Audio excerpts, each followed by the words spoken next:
How many years would you be here now, Paddy? We're here since 1977. Yeah, and before that you were working in... I was working in London, driving a bus. Oh yeah, well you weren't all the time driving a bus now? No, shortly before that, 3 years before that, I was in the Merchant Navy. On passenger liner. That was operating from London to... or Southampton to... Southampton to Australia. Yeah. Was our normal run. How many years of that? About 4 years entirely. 4 years. And you have a picture here of this? We have a picture and deck plan of the ship itself. After this, yeah. You were telling me that it's scrapped now, is it?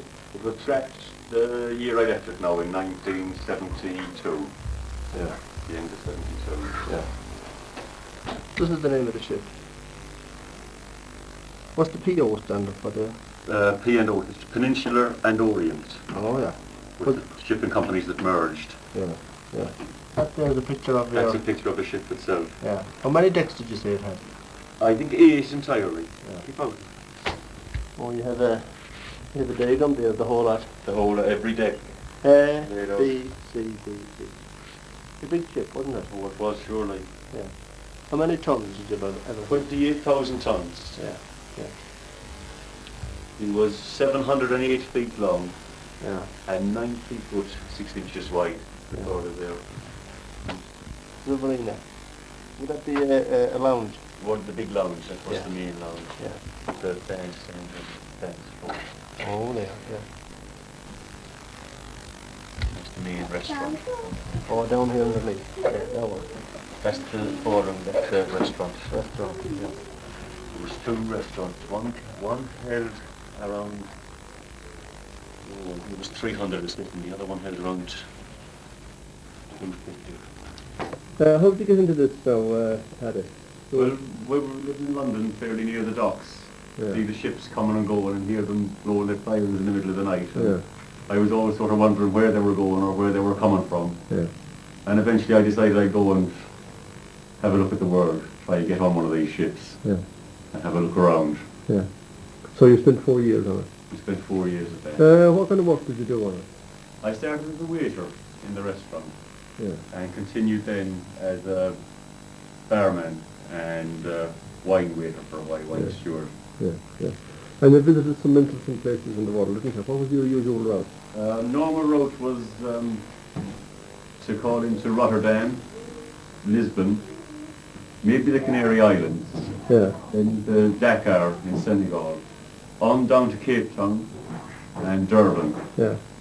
across the Indian Ocean then to Fremantle Yeah. in Australia, and carried on around the Australian coast then to Sydney, Yeah. calling Adelaide and Melbourne. Yeah. Normally then we'd be based in Sydney for around 3 months, doing fortnight holiday cruises, and maybe an odd cruise of a month up as far as Japan. But mostly these cruises round would call in at places like Fiji, Noumea, New England, New Ireland, Tonga, and the other Pacific islands. Sounds great, doesn't it? What's the life, surely?